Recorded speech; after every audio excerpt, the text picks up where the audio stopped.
Thank you all for tuning into another episode of It's All a Game podcast. Me and Nate got a really special one today. It's been tons of good basketball being played. We got a lot of good games tonight. Pistons, Magic, Lakers, Rockets, and I can't think of that one in the middle. So must not be that good a game. But we're going to go a little overview, break down some of the game thus far, maybe some of the biggest upset, maybe some of the least biggest surprises. And yeah, we're ready to get into it, man. Yeah, probably one of the biggest storylines so far is the Pistons collapse. We're going to see if that's going to fully come in the fold tonight with Game 5, but it's looking a little hopeful for Detroit. Franz Wagner is out tonight.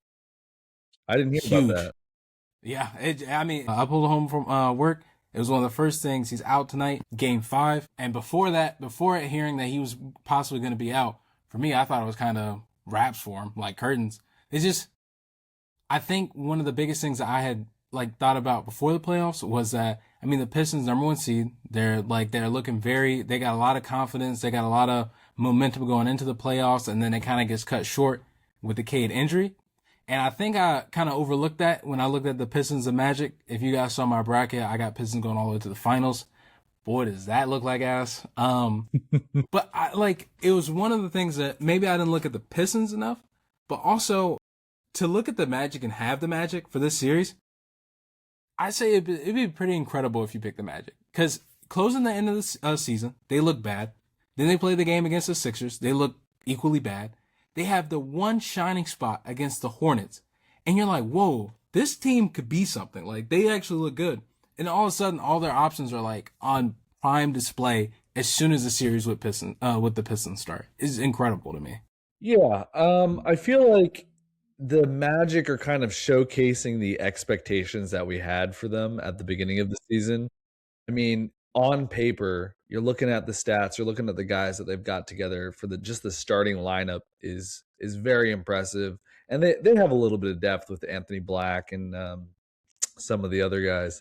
Jamal Cain now. Yeah, Okay. Jamal Cain now. It's Oh like, oh my yeah, you know what? gosh, He's holy. liable for a body apparently every game. Yeah. So I'm like, okay. So when they were kind of underperforming throughout the regular season and we were, making fun of Paolo crazy all the time. PB no jet. That was us being disappointed. The Magic that I'm seeing now is the Magic that I expected, you know.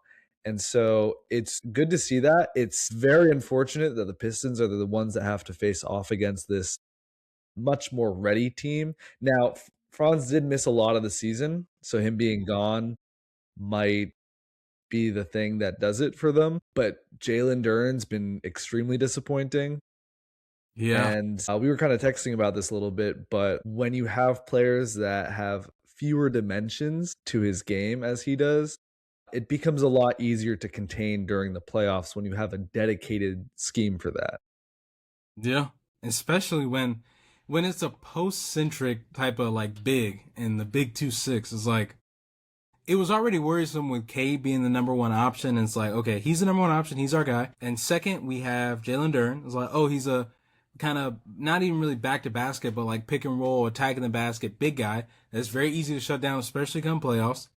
And then who's your second? It's really, and it really is right now. It's Tobias. you got Tobias Harris, and then it's like, okay, Tobias Harris second option. So Dennis Jenkins did really good.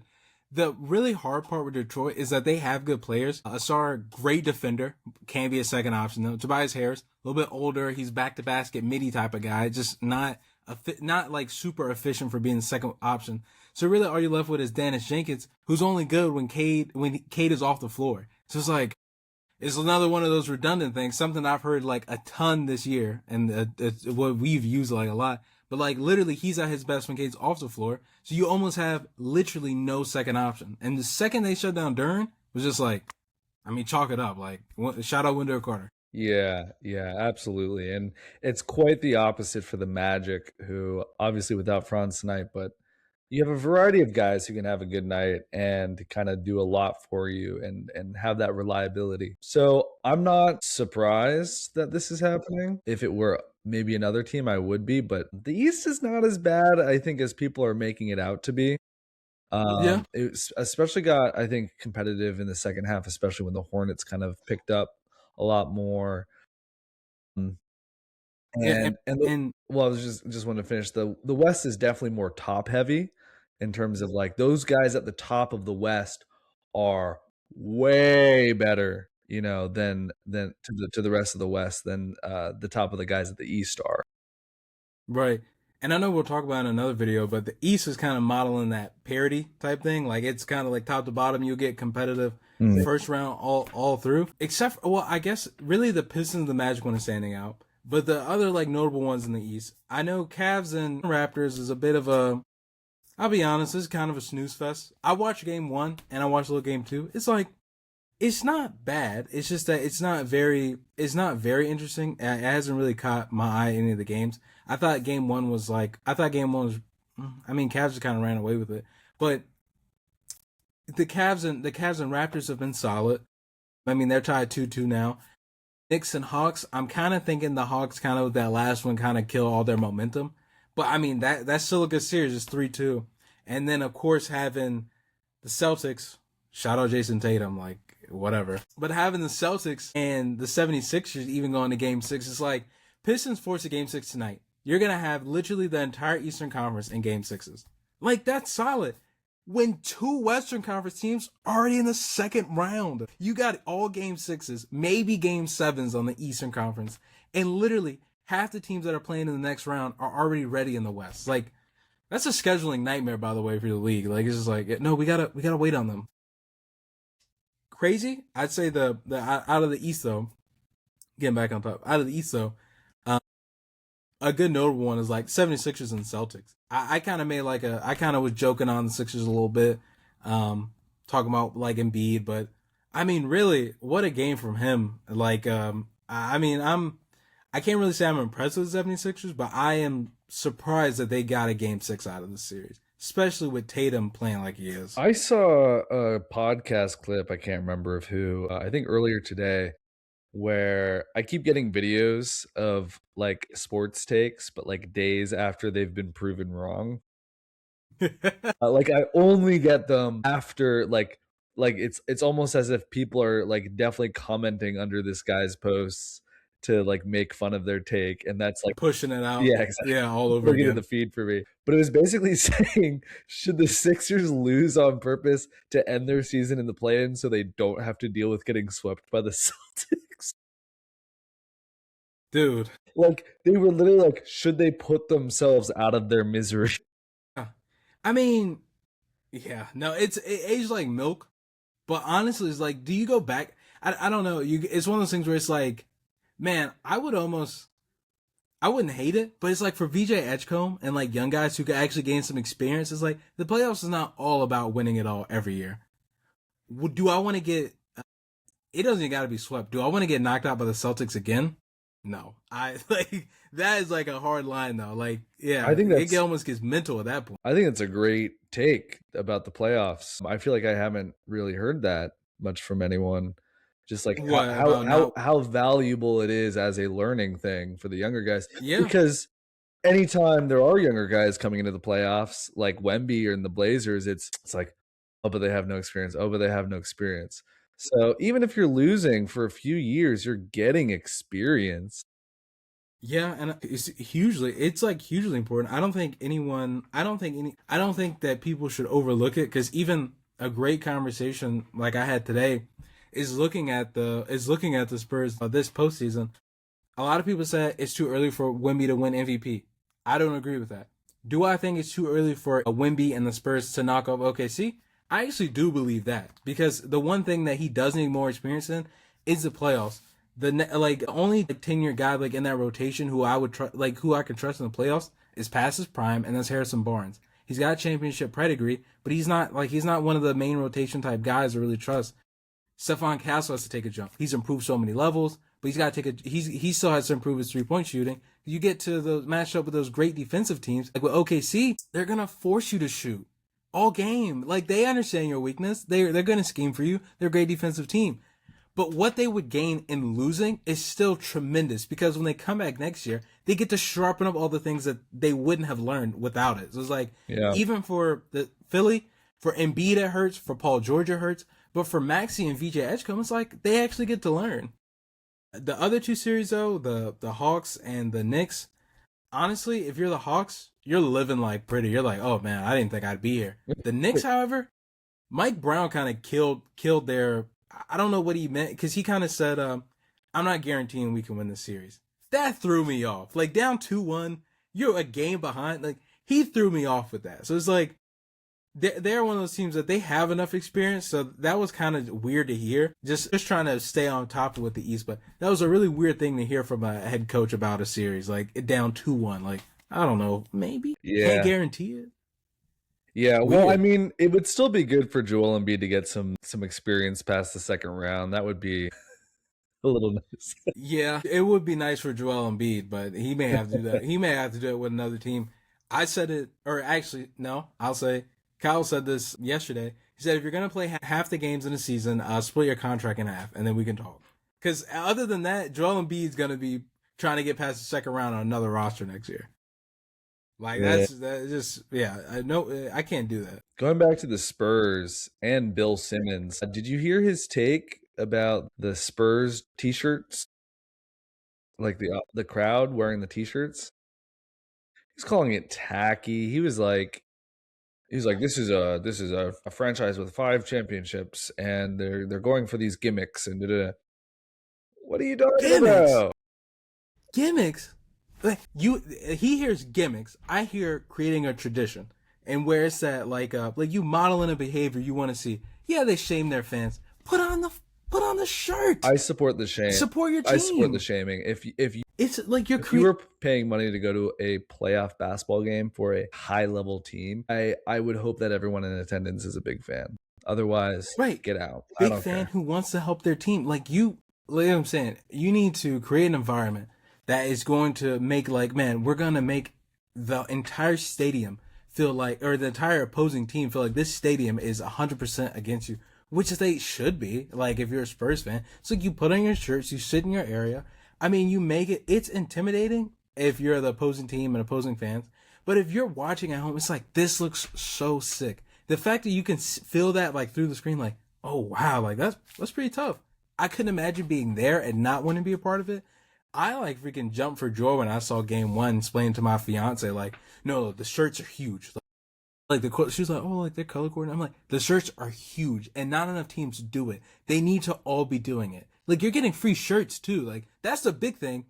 If I went to a championship or, God forbid, a championship game and they had like shirts for me, I don't care if it's a freaking large. I'm putting that on. Like, I don't care if it's a medium. I'm putting that on. Like, what are we doing? Now I'm just imagining the Brooklyn Nets, if they ever face off against the Knicks in a playoff series again, and they try to make the audience wear Nets colors. Yeah, they're good. It's all Knicks fans. Yeah, they're cooked. They're cooked. No, like that's never gonna work.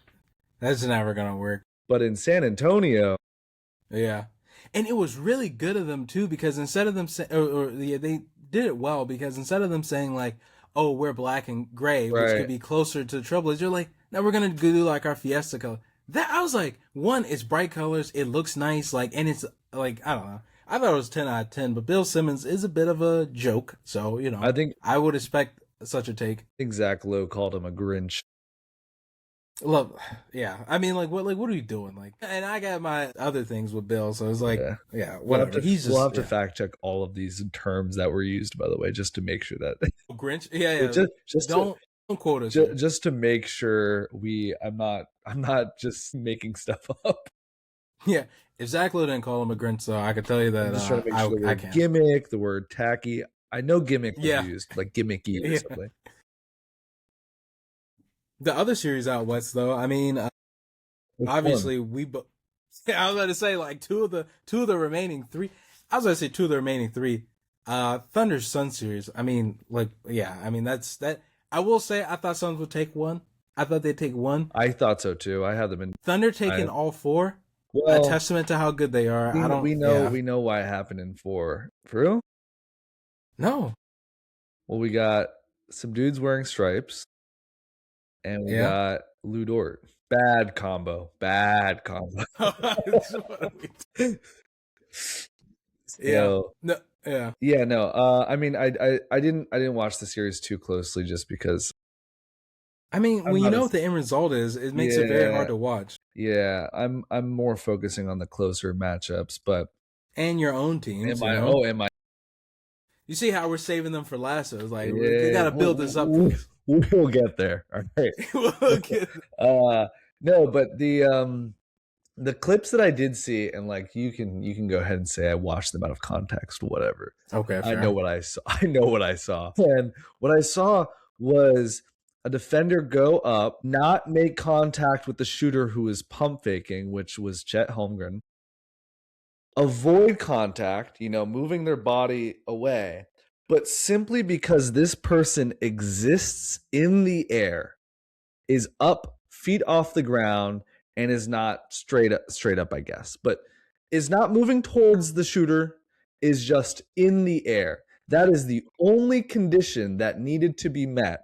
for Chet to move himself into this man in a completely not normal at all shooting motion, completely unusual, and draw a foul. And that, I saw that and I went, I don't even see how someone can make a case for this, being like, oh, well, you made a bad contest. It wasn't a bad contest. He had no control over Chet choosing to move closer to him. When you're in the air, you're not moving around to avoid the contact, Yeah, You don't have that ability. It's Chet deciding to launch towards him, not going up for a real shot, that made this a foul, and that's it. And all I can think was, didn't we get rid of this years ago? I remember them announcing it. I remember it being a huge deal. I remember seeing a game once it happened, and it might have been Paul George or something who was rightfully not given that shooting foul because he moved moved to the side on the shot, and I was like, oh, this is great because these shooting fouls that they're calling they're not basketball motions. yeah, If it's not a basketball shot, there's no reason it should be a basketball shooting foul. yeah. Right. Yeah. And that's completely done with. And I also always hear I'm anticipating the responses to this, although I don't think many people disagree with me. But there's been this other argument that I've heard, and not exactly what I've heard from Thinking Basketball, but kind of similar, which is like all the stars have drawn fouls. You watch old Kobe film, he's drawing fouls. But I think was a little bit different, because Kobe is definitely going for the shot on those. Like it's not kind of as nothing. Like Chet's not trying to make the ball go in. Yeah. But also, who cares if they did that in the past? I don't want to see it. Like I'm not making any cases for nostalgia. I'm not saying, Yeah. oh, I want it to be like it used to be where they weren't doing this. I'm not saying that at all. I don't want it to happen anymore at all. And that's it, point blank. Yeah. No, one, it's insane how parallel my life is at home and on this podcast and at work, because at work we talked about the playoffs and we also talked about the foul baiting and we also talked about the first thing that was brought up was, I mean, Mario, you're a Lakers fan. Kobe did it all the time. So again, my life was full of parallels. Yeah. And this conversation is no different.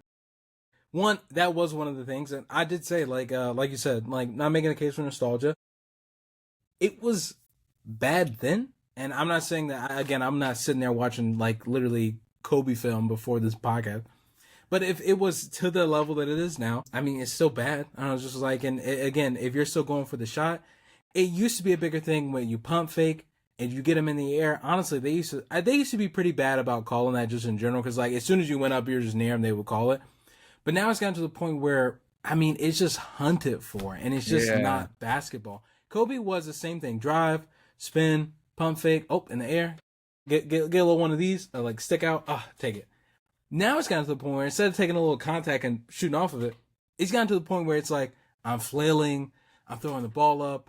Nobody's actually trying to like play basketball and make the shot. Like I 100% believe you're driving to the basket.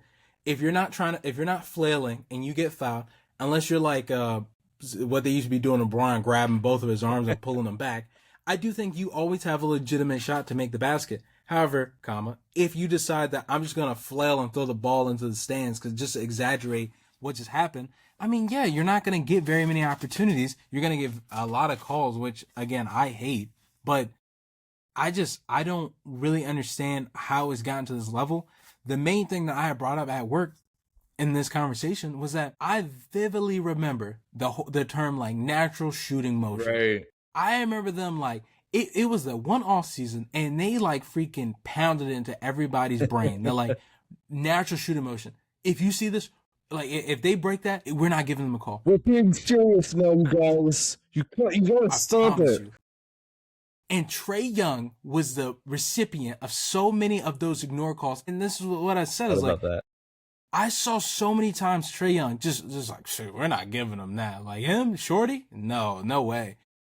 And for that one season, it felt like, oh no, they really fixed this. This is awesome. Yeah. And then as soon as the Thunder kind of like get on their rise, it was almost seamless too. Nobody ever really even mentioned it, but it just, or people mentioned it, I'm sorry. But nobody brought up the fact that it's like, wasn't this just like gone like last year? Like, how did this come back so quickly? And the foul baiting's now become like an art. Like, it's now become like appreciate. Like, it's so much skill to do this. Like, it does take skill. You know what I'm saying? I mean, in my opinion, it takes skill to be an asshole every day. That doesn't mean it's good for anybody. Like I said, you wake up every morning and be like, I'm gonna make everybody's day hard. That takes some skill, but it's not good being like, oh, I'm the best at foul baiting. You make it look effortless. Huh? You make it look effortless. Yeah, like, but I'm like, what are we doing? Like, it's like, oh, like it's really like, no, I'm really good at this bad thing for everybody. No, we shouldn't get rid of it. I don't understand in any capacity. Danny Avia whistle is crazy. I think his whistle's crazy. I just watched him like forearm a dude last night, and it was offensive foul or a defensive foul. I don't understand it. I don't. Yeah, I'm gonna bring it up a little bit prematurely, maybe. We're about there, which is the Wolves series. Yeah, you're good. Yeah. Which is specifically, I've been watching these games when I can. I missed last game because I had to work in the morning, and it's at 10:30 Eastern time.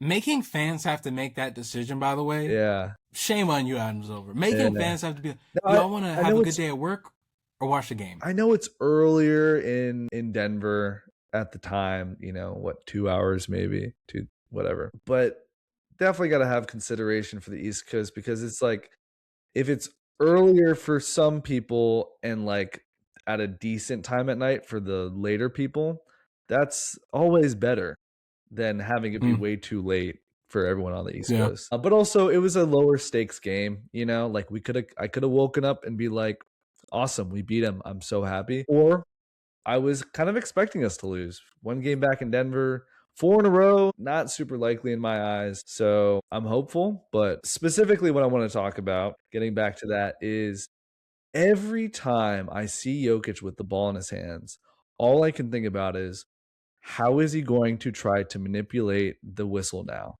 Which, is he going to move around a bunch, get Rudy off balance? Which, Rudy isn't as mobile. He's been doing a great job. But I'm not thinking, how is he going to score? Like, that's not on my mind. Not even how is he going to pass. It's, how is he going to get Rudy to have his feet leave the ground and not go by him or move away from him to shoot?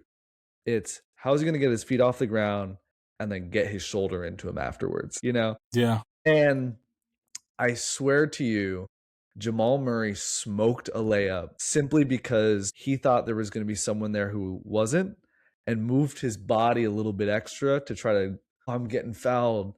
But there was nobody, there. They left him to just mess up on his own. And then same thing for Jokic. I saw him take a 3 in the very beginning of the shot. He kind of made a funky move with his arms, and it was very evident that it was kind of I'm going to try to act like I just drew something. And then as soon as he kind of started it and nobody was close enough to him, he continued with his regular shooting motion. And he missed it. But it definitely threw him off that he was going for this, BS foul. But I've been noticing that, and I'm really, really proud of Jaden McDaniels and Rudy Gobert for making an effort to not commit those fouls, because I'll notice them on like their landing avoid contact at the last second, which is great. Yeah. That's beautiful defense. You get close enough to mess them up, and then you back away so that you don't make any kind of contact with them. Spectacular defense. Yeah. That's become more of a skill than the actual. I think that's more of a skill than the actual act of trying to foul bait. Like the actual skill is like, can you go against that and not just succumb to that every single time? Oh, yeah. Because it's very easy. You could be a great defender. I mean, it's people have a hard time dealing with this. Like, honestly, in the middle of you talking, I was thinking to myself, I haven't been to the kind of open runs, pick up in a while. I'm thinking, what if I go there? What if someone just, like, you know, what if someone did that in pickups? Like, yeah. I could imagine everyone going like, yo, this guy's tripping. Like, yeah, like, no. I'm not giving you that. I just couldn't imagine, like, if everybody had to self-regulate this and kind of go like in every game, like, that's terrible. Like, it looks so bad. I don't even understand how they feel. One, where's the shame in doing this each game? And then two, like, at some point, like, guys, we need actual repercussions. Like, no, like, man, get back to finding them for flopping. Yeah. Like, man, what? They went away. They got on. Remember how bad they used to get on Braun in the 2010s? They used to be on Braun like crazy, man. Yeah. Now it's just like, oh, who cares? Like, you know, like a little flop, nothing hurt nobody. The other thing they got to fix is if you know a guy is continuing over and over, constantly hurting other players, and they're not facing any penalties for that that are at least proportional to the actions that they're doing. Like if you're on a mean streak of doing this, it's no longer an accident. You're either intentional or reckless. And if you're being reckless and you're not doing anything about it, you might as well be intentional. So I'm tired of seeing the Lou Dort stuff. I heard Devin Booker had to go to the locker room after being tripped by him. You know, it's so bad. And I see the same thing when we played against them last year. It's unnecessary. And Lou Dort's one of those players where every time I watch him, for some reason he'll just start lighting it up from three. And then when I go look at his stats later, he's not that good of a 3-point shooter. And I'm always like, why is it every time I watch him? Because I think it's like almost my hope for him to miss that makes him make it. I don't know. It's absurd. Speaking of Lou Dort, I've been like really trying to put a good effort in, and I've been trying to do some franchise videos. And every time I do a rebuild, one of the ones I did was rebuilding the Warriors. And I remember I said, like, I wanted to bring in Lou Dort. And I said, because I moved on from Draymond Green, I was like, I'm going to bring in Lou Dort. I still want that gritty, that chippiness. And I always had the assumption for some reason that every time, like, I pick him up, every time I pick him up, I think, man, this is going to be a great addition. Defense is going to be there. He always sucks. Every time I go against him, though, like, I'll play like an OKC game because I love, like, that's the closest challenge that the AI can give me. It's like, I'm going to play OKC. Every time I play him, he does shoot and he does hit a lot of them. But every time I pick him up, it's like, bro, this guy, like, I have to trade him every time. And he always, by the way, after the first year, he always declines his player option. He always hits free agency, and you can get him for like $6 million.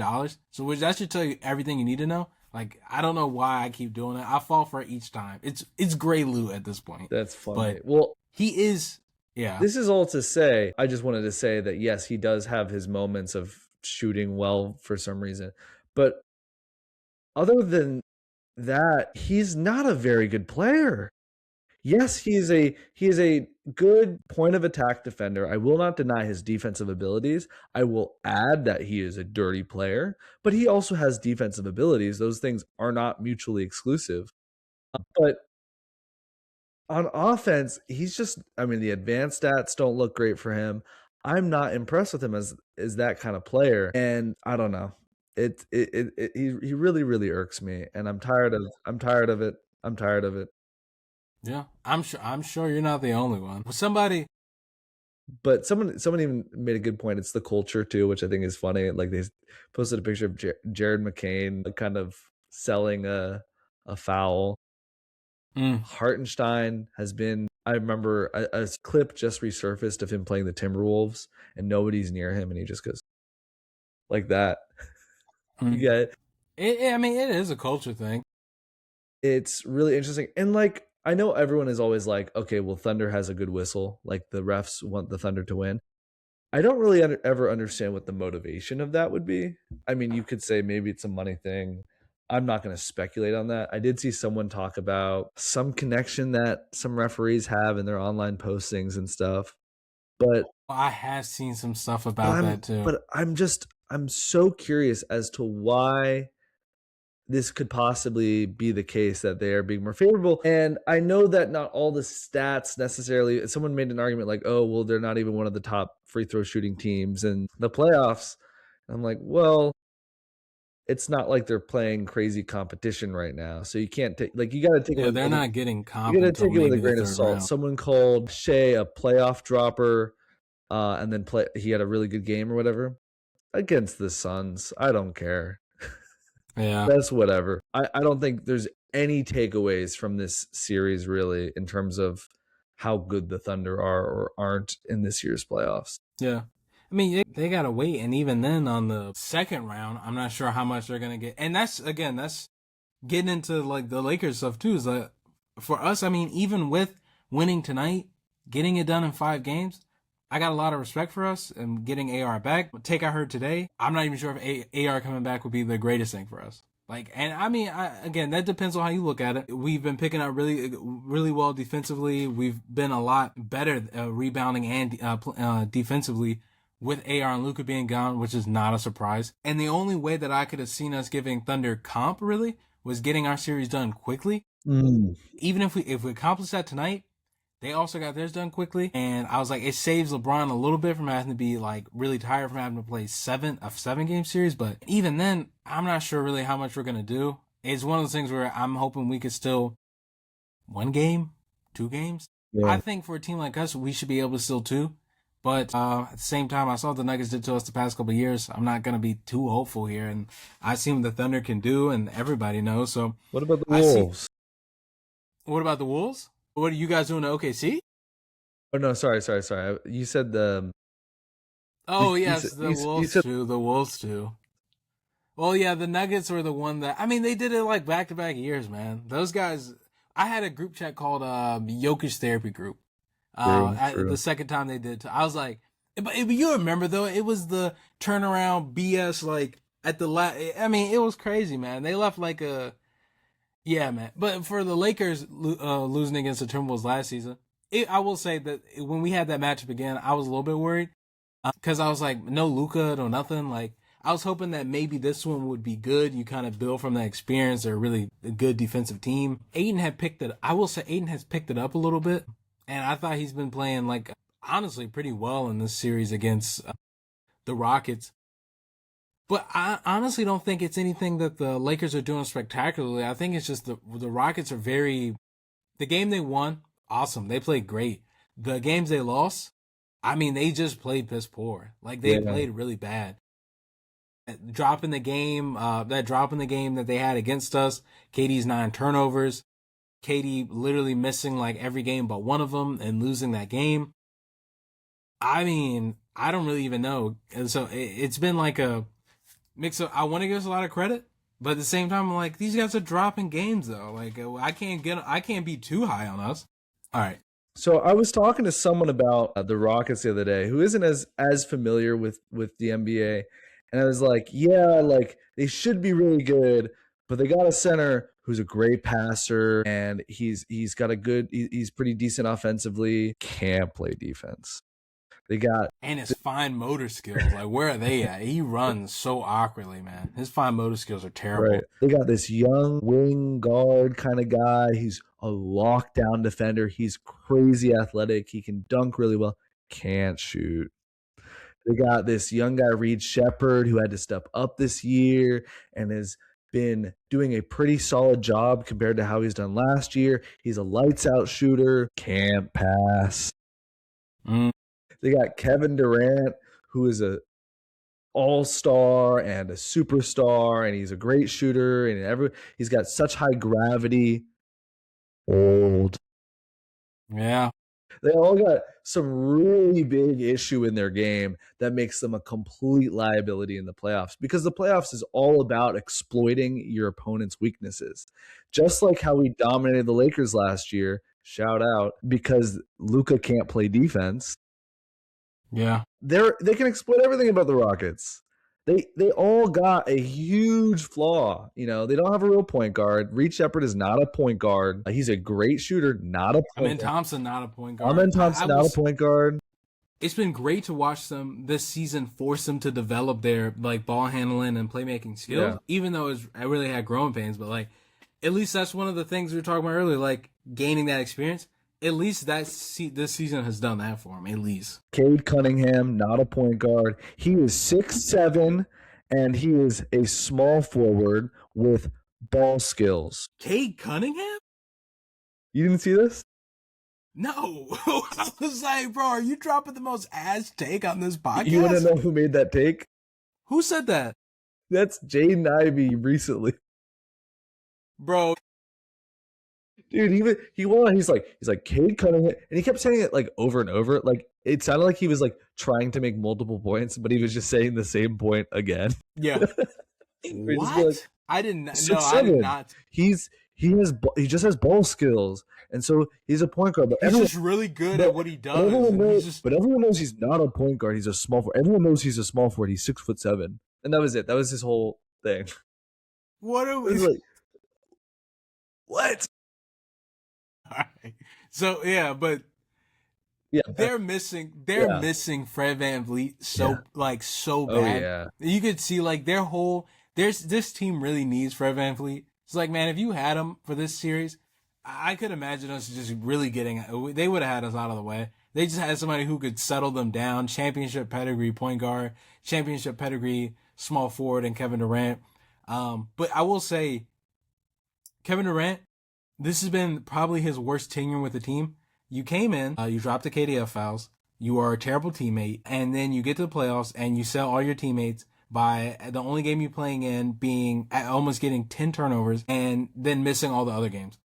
He is a terrible teammate, bro. Like, they could say what they want to. He is a terrible teammate. Like, that would drive me crazy.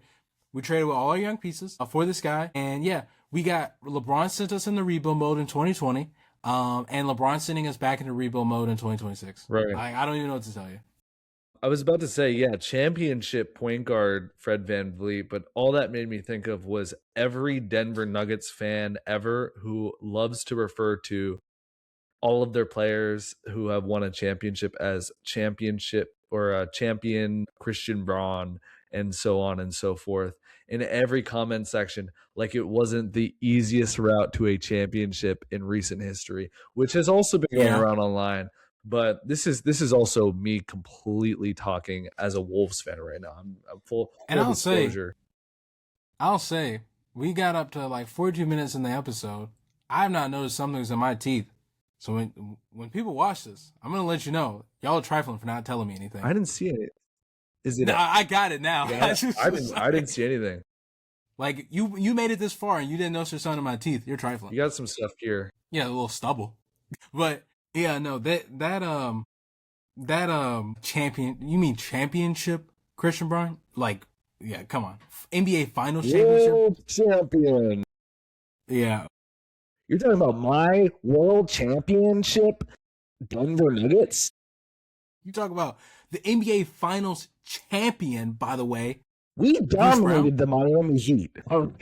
NBA Finals champion, Aaron Gordon. By the way, like, Tyler Hero, more like Tyler Zero.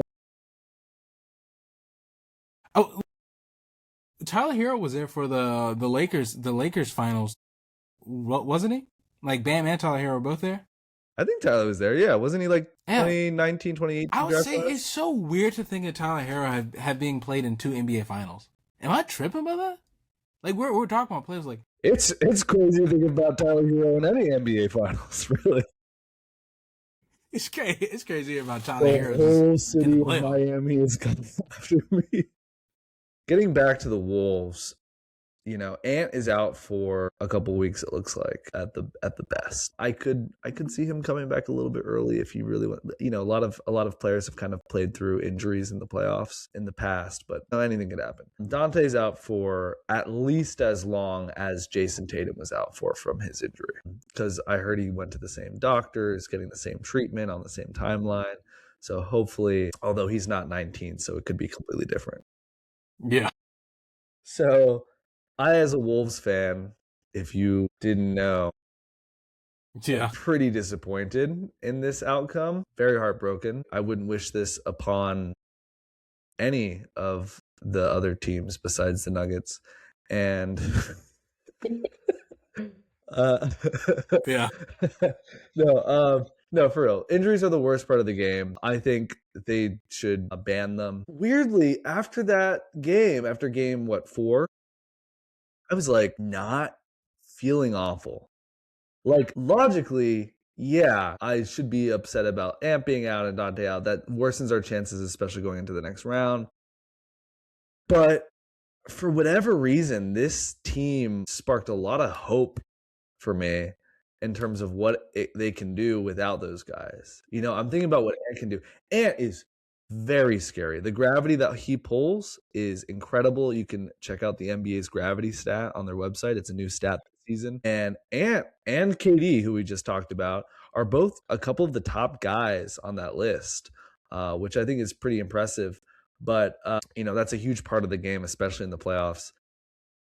But if Io, who had a decent game last game, can hold it down, if Bones can come off the bench and play the best that he can, because when Bones plays well, good things happen. I don't know if Naz Reid is going to be out tomorrow, but the main thing for me is the reason we're winning the games wasn't because of Ant. Ant was not the reason. The reason we were winning the games is because we were playing great defense. Jaden was doing a great job on Jamal, and Rudy is doing a great job on Jokic. And yes, we lost that last game, but I expected it. It's in Denver, which is always a hard place to play, which I think deserves a little bit more credit. I do feel like that's downplayed a little bit. I feel like someone was being like, well, why is Rudy getting oxygen right now? He used to play in Utah for so long or something like that. I'm just like, it's Mile City, man. It's a tough. It should be self-explanatory, like a Mile City. So if we can hold down the series, we're up against the Spurs next, which is also not great. That's something that we definitely need Ant for. And I'm a lot more nervous about that situation just because our whole thing, not our whole thing, but one of our big things is our guard depth, which thankfully we do have. So with people out, we can hold down, you know, it's not like we have nothing behind those two guys, those two starters. But the Spurs 3-man guard rotation is one of the best in the league. And when you guys are down like 2 guards right now, like man, like we right now, our 3-man guard rotation is Mike Conley and Bones. Now I didn't even watch the game last night, but all I could think was, or not, I didn't even watch the last game. But before I even looked at the stats, I was thinking they should have started, because I know they started Mike. They should have started TJ Shannon, who had a pretty good game from what the stats told me. And the reason specifically I thought that is because we could have put Io at the 1, TJ Shannon at the 2. He is an attacker. He will go at the rim. He is incredibly athletic. He's got a great dunk. And he outscored. I will never not bring this up. He outscored the entire Oklahoma City Thunder team in that one game we beat them last year. He is very impressive, and he does it in a little bit of time too. So he had a very good game in terms of the minutes he played. He could have played more, I think, but I would start him. You know, I'd get that going. He's been a lot better with his 3-point shot. They only played him 14 minutes, and he got 15 points. Yeah, that's exactly what I'm talking about. So if we can get him started early. The other thing is, a really good point someone made is like, this is tonight, or not tonight. Why do I keep saying that? Tomorrow is the Julius Randle legacy game. It's got to be, right? Like, I mean, that has already held his weight. He has 2 chances, but if he gets it done in 6, that's more impressive, obviously. Yeah. So maybe you could make an argument. Yeah, right. You could make an argument for Game 7 in Denver being more impressive if we end up winning that. Game 7 in Denver would be, I'll give Julius Randle a lot of credit for that one. if he Yeah. plays well. But no, if he is the reason, and I say the reason because if he is not stepping up as the superstar that he was in the first 2 rounds of last year's playoffs, remember that was crazy. Yeah. He was going. He was playing If lights he out. can't step up in that same way this year, I need him out this summer. I need him gone. I'm already not a Yeah. fan of his inconsistency.